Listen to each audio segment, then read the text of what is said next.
एक गांव में एक बूढ़ी माई रहती थी। माई का आगे पीछे कोई नहीं था, इसलिए बूढ़ी माई बेचारी अकेली रहती थी। एक दिन उस गांव में एक साधु आया। बूढ़ी माई ने साधु का बहुत ही प्रेम पूर्वक आदर सत्कार किया। जब साधु जाने लगा तो बूढ़ी माई ने कहा, महात्मा जी, आप तो ईश्वर के परम भक्त हैं, कृपा करके मुझे ऐसा आशीर्वाद दीजिए जिससे मेरा अकेलापन दूर हो जाए। अकेले रह करके उब चुकी हूँ।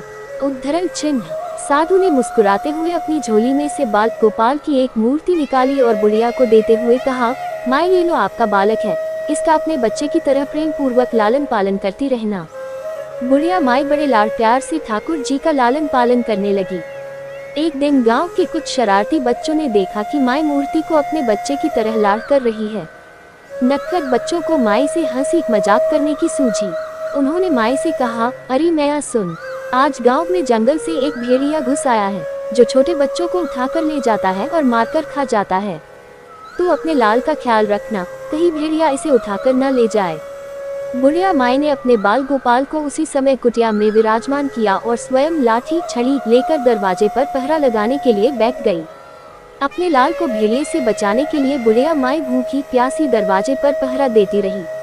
पहरा देते देते एक दिन बीता, फिर दूसरा, तीसरा, चौथा और पांचवा दिन बीत गया। बुढ़िया माई 5 दिन और 5 रात लगातार बगैर पल के झपकाए भेड़िए से अपने बाल गोपाल की रक्षा के लिए पहरा देती रही। उस भोली भाली मैया का ये भाव देखकर ठाकुर जी का हृदय प्रेम से भर गया। अब ठाकुर जी को मैया के प्रेम का प्रत्यक्ष रूप से आस्वादन करने की इच्छा हुई। भगवान बहुत ही सुंदर रूप धारण कर वस्त्राभूषणों से सुसज्जित होकर माई के पास आए। ठाकुर जी के पांव की आहट पाकर माई अड़ गई कि कहीं दुष्ट भेड़िया तो नहीं आ गया मेरे लाल को उठाने। माई ने लाठी उठाए और भेड़िए को भगाने के लिए उठ खड़ी हुई। तब श्याम सुंदर ने कहा, मैया मैं हूँ, मैं तेरा वही बालक हूँ जिसकी तुम रक्षा करती हो। माई ने कहा, क्या? चल हट, तेरे जैसे बहुत देखे हैं, तेरे जैसे सैकड़ों अपने लाल पर न्यौछावर कर दूं, अब ऐसे मत कहियो, चल भाग जा यहाँ से।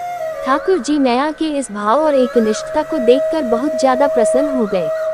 ठाकुर जी मैया से बोले, अरे मेरी भोली मैया, मैं त्रिलोकीनाथ भगवान हूँ, मुझसे जो चाहे वर मांग ले, मैं तेरी भक्ति से प्रसन्न हूँ। बुढ़िया माई ने कहा, अच्छा आप भगवान हो, मैं आपको 100 प्रणाम करती हूँ। कृपा कर मुझे यह वरदान दीजिए कि मेरे प्राण प्यारे लाल को भेड़िया न ले जाए। अब ठाकुर जी और ज्यादा प्रसन्न होते हुए बोले, तो चल मैया, मैं तेरे लाल को और तुझे अपने निज धाम लिए चलता हूँ, वहाँ भेड़िए का कोई भय नहीं है। इस तरह प्रभु बुढ़िया माई को अपने निज धाम ले गया सी। इस कहानी से शिक्षा मिलती है कि हमें अपने अंदर बैठे ईश्वरीय अंश की काम, क्रोध, लोभ, मोह और अहंकार रूपी भेड़ियों से रक्षा करनी चाहिए। जब हम पूरी तरह से तन्मय होकर अपनी पवित्रता और शांति की रक्षा करते हैं तो एक न एक दिन ईश्वर हमें दर्शन जरूर देते हैं। भगवान को पाने का सबसे सरल मार्ग है, भगवान को प्रेम करो, निष्काम प्रेम जैसे बुढ़िया। आप सभी से एक निवेदन है कि अगर आपको यह वीडियो पसंद आए तो चैनल को सब्सक्राइब करें, वीडियो को लाइक करें और कमेंट में जरूर बताएं कि यह वीडियो आपको कैसी लगी। धन्यवाद।